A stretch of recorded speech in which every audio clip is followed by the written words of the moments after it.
here and being so generous. As Nora talks, I'm fighting to not cry. I mean, it's I think we all are. yeah, it's overwhelming, depressing, stunning. But still, there's something empowering about this moment for me as I sit here and look around this room and watch a global community bear witness to something that Palestinians have been saying forever. We can no longer pretend that it's not happening. We can no longer avoid it. We can no longer deny it. It's staring us in the face. We can make a decision about how we're going to respond to it, how we're going to make sense of it. But every single day, Palestinians are dying. Nora talked about this idea of but Hamas, right? That Hamas becomes, and the elimination of Hamas becomes the primary mechanism, both as a rhetorical device and as a strategic sort of pretext to say we're going to go there, we're going to get Hamas, and then it'll be over. For every Hamas fighter that has been killed, 2 Palestinian civilians have been killed. That's a conservative estimate. That's when you don't count who's under the rubble. That's when you don't count. That's when you assume that Israel is overstating how many fighters they've killed because their mission hasn't been successful to that extent, to the extent that they say it is. This is not about eliminating Hamas. This is about ethnic cleansing. And in legal, because ethnic cleansing isn't really like there's a better juridical frame, which would be genocide. This is a genocide. And there's just no mistaking that. And when I see this, whether or not I am invested in Palestinian freedom struggles, I can't see babies who are premature, who needed to be hooked to machines. I had a premature baby last year. He was born at 30 weeks. And I honestly can't imagine what it would mean to have my baby hooked to a machine and be told that we're going to no longer provide power to that machine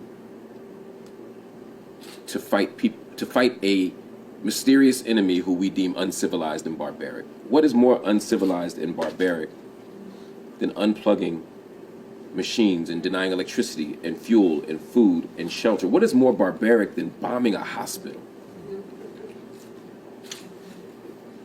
And so my connection to Palestine, I think, is there, but for me, it's just at the basic human level, this is a moral atrocity. But I first became connected to this work as someone who was studying Black radical traditions, Black nationalism, Black anti-capitalist movements, Black communist movements, Black socialist movements. I grew up studying stuff. My first entry point was Malcolm X. And I know we'll talk later probably about that, but after I studied Malcolm, I wanted to do several things. But one of those things was to understand the world in a global context. To understand myself not just as a Black person in America, but as a Black person who was part of a broader community. As a Muslim, it meant we were part of a global ummah. As a Black person, in a Pan-African perspective, it meant that Black folk were everywhere, right? And that we'd imagine ourselves as part of a broader movement and tradition.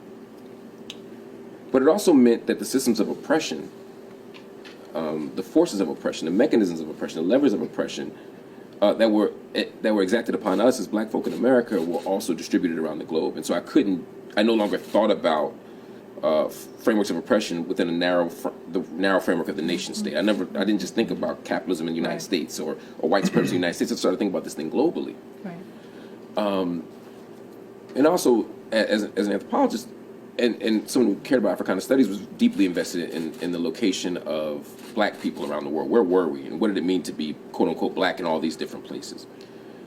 And I was also an activist. So all this stuff converged in 2015 when I went to Palestine. This is the January after Ferguson summer, the much celebrated Ferguson summer, where we were in the streets marching after the execution, the lynching of Mike Brown.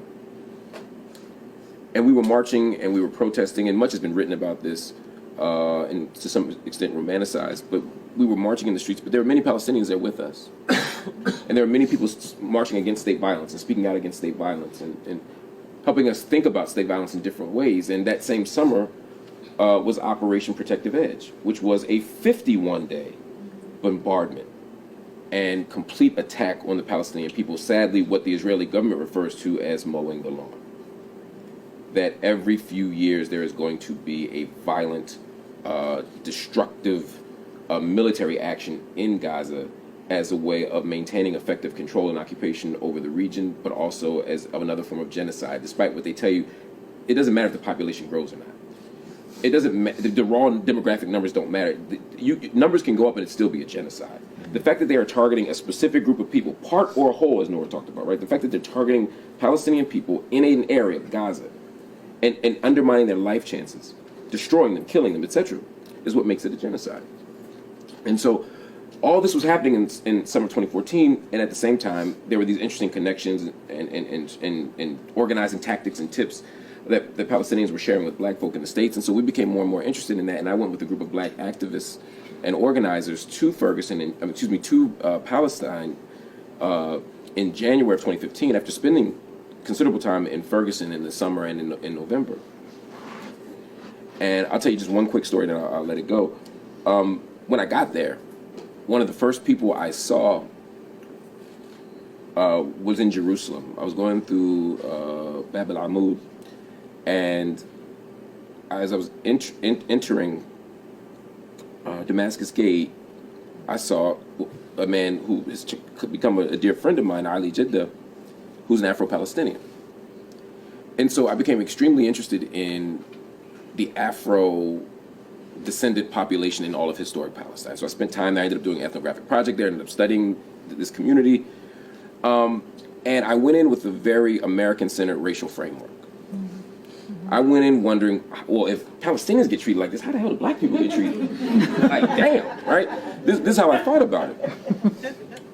And after spending considerable time there and talking to Nora and other people who have taught me so much about this issue, there was a moment where I got it.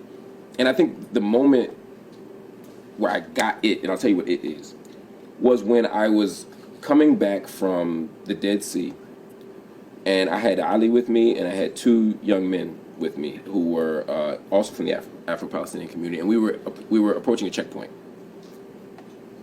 There's always a checkpoint. Today was a flying checkpoint. It was a makeshift checkpoint. There's always a reason to have a new checkpoint, right?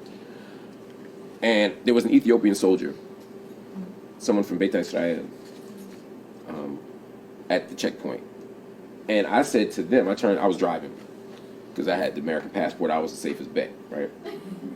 And I turned to them and I said, whew, at least he's black. And the three of them, I learned a whole lot of new words in Arabic. But they very gently, but thoroughly explained to me that that Ethiopian soldier was not likely to be any more merciful to them or generous to them. He didn't say that race didn't matter, right? And that's a longer conversation to have. But it was at that moment that I understood that the fact that they were Israeli soldiers was the primary thing. To use Ruth Wilson Gilmore's language, the thing that consigned them and made them vulnerable to premature death was not their blackness in that moment, it was their Palestinianness. And in that context, I came to understand how we can understand the Palestinian struggle as an anti-racist struggle, because it is. It's also an anti-colonial struggle, which it is. But we have to reimagine the terms of it. And it was at that moment that I kind of got that being Palestinian in that context is to be vulnerable to premature death exclusively, or at least primarily, because you are Palestinian. And I began to unpack that more and more. But over time, I also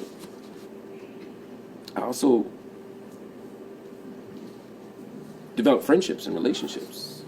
We were in Palestine one time. We went to Ali's house, right? Yeah, and I got to know these folk. And so as I'm watching this stuff happen, I'm calling my friends in Jerusalem who are also catching hell, and they're feeling guilty about feeling bad about their condition, because they're like, it's nothing like what's going on in Gaza, so how can I even feel bad about the fact that there's a pogrom happening in Hawara? How can I feel bad about people getting shot down in Jenin? How can I feel bad about what's happening right here in the old city because of what's happening over there? And I'm checking on them, and I'm checking on the two youth who were in the back seat when we went to the Dead Sea, and they're both incarcerated on administrative detention right now because of clashes, that's the magic word, clashes with settlers. And so at the emotional level, I'm overwhelmed, but what can I say, right? All I can do is check on Palestinian folk and hope that they're doing better. at the intellectual level, I'm trying to unpack this, and as somebody who cares about freedom, as everyone in this room does, I can't. I am not surprised at the world's response, because if the response were any different, we wouldn't be where we are.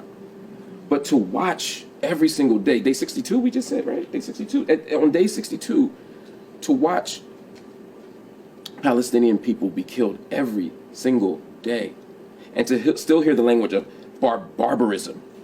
They're barbaric, they're uncivilized, they're not human. And they ain't talking about the people who are killing the babies. They're talking about the babies.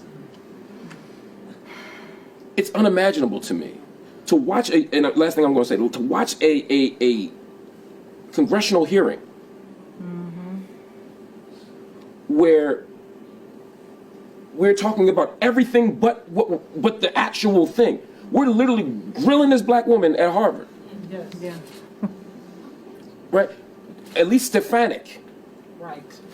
Who has done more to advance anti-Semitism with replacement theories, and I mean, we're going down a list of stuff, right? Literally holding space for anti-Semitism at the same time that she's trying to convince this black woman that she's not fit for her job, right? This MAGA elected congresswoman, right? If anything destroys the myth of white supremacy, it's people like her, right? When you have her trying to tell this black woman that somehow she supports genocide, simply because she does not want to concede that anti-Zionism is anti-Semitism, that critiques of Israel are anti-Semitic, that saying river to the sea or intifada is a call to because she's not willing to concede that ground politically, ideologically, or rhetorically, they're somehow trying to box her into a corner and say that she's anti-Semitic. Yeah. I mean, this is the world we're in, and so for me, it's anyway, I don't even know how to wind it down, but just I'm very frustrated. No, and just